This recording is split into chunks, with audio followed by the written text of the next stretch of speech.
Here's one of my best pieces of advice when it comes to exercising or just in general moving your body when you've got Ehlers-Danlos. So one of the most common complaints I hear is I did X, whether it was a gym session or mowing your lawn or standing up for a long period of time, whatever it was. And then afterwards, my body just did not handle it. It was not happy at all. Now, when I hear this, my mind goes to two places, because on the one hand, there are certain injury patterns that can make certain positions very intolerable for us. For example, I have some facet joint issues, and when I am flared up, this is more when I'm in a mast cell flare, those facet joints become hypersensitive, and any amount of back extension, which is arching the back, any amount of that, it really doesn't like, and it's not really something I can build up to. I have to wait until the flare's gone down, and then I can access that range of motion again. But on the other hand, it might be the other thing, which is that we just did too big of a jump getting to where we wanted to go. So this was sort of living our regular life, not mowing the lawn, and then we went in and mowed the lawn, and it was just too big of a jump. Our body was not used to doing that. Now, I used to be an athlete, and a really cool lesson that you learn from being an athlete is the fact that if you slowly work up to doing something over months and years, you will get to the point where something that previously seemed impossible is all of a sudden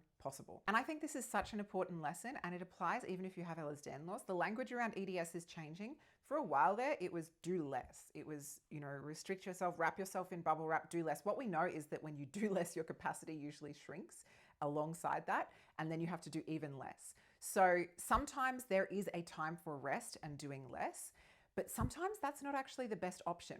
So when you go into the gym or you do mowing the lawn or exercise, whatever it is, and you get flared up, you kind of feel like you're faced with two options. Either keep doing it and get hurt, or don't do it at all, and then we know that the capacity might shrink in accordance with that. Keeping in mind that lesson from being an athlete, that you can build up to things that previously seemed impossible, let's add in a third option, which is that you can break whatever that was down into much smaller chunks and work on it over time. So let's take a look at the whiteboard here. So this is symbolic of that big jump, maybe going from nothing to mowing your entire lawn, or going from nothing to doing a full lower body workout like you used to do when you were younger and less disabled by your Ehlers-Danlos. Now, some of these jumps, they might be completely fine for non-EDS people. And this is where it comes to knowing your body and knowing your condition and accepting that we might have to do things a little bit differently, but it doesn't necessarily mean that we can't do things at all.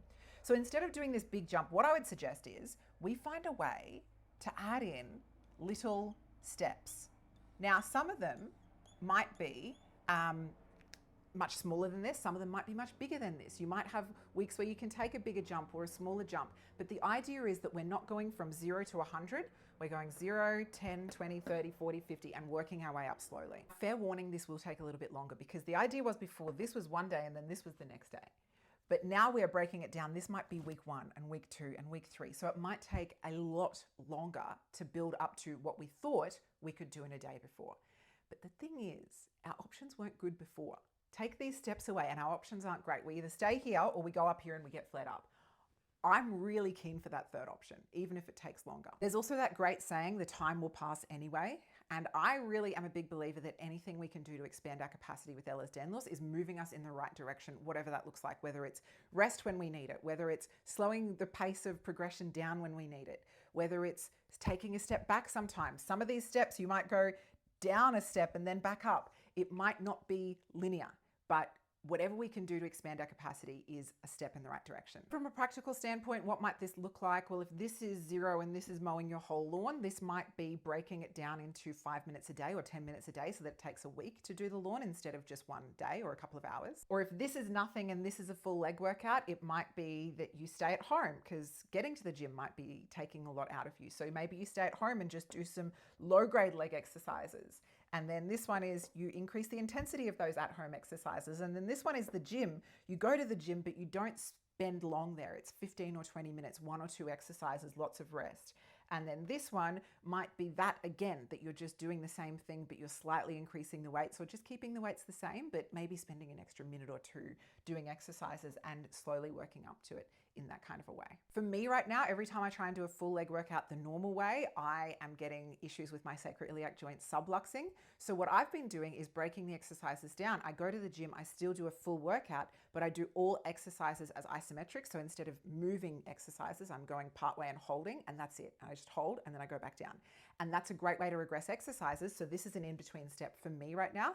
And I'll slowly work up to doing the exercises back to the regular way once I'm through this particular stressful period that's making me flat up and I believe leading to my SIJ subluxing. Now I mentioned at the very start that there might be some injury patterns that make certain positions or movements not very well tolerated, and in those instances we don't necessarily take this approach. It's a little bit different. Like if there's actual tissue damage, if you have a cut on your hand, you don't want to keep irritating it, you want to let it heal. There's sometimes where we just need to let things rest, or if there are certain positions that are really irritating a part of you. For example, I mentioned that my spine, when I'm flared up, my spine doesn't really like extension or arching. Even a little bit will flare me up. And the way to get through that is actually not to do a little bit micro-dosing of that particular movement pattern, but rather to kind of work in the opposite direction and free up some space in that area. So that is a slightly different thing. If you need help figuring that out, I've got a great rehab specialist who works internationally with people online and in person. But other than that, if it's just a generalized flare-up, if it's not a specific position, if it's not a specific injury pattern, this is a great way to approach it. Do a little bit less, break it down into smaller amounts, and slowly build up to doing things, because we can train our bodies to do a lot of really cool things that we previously thought impossible if we break it down into small enough bite-sized pieces.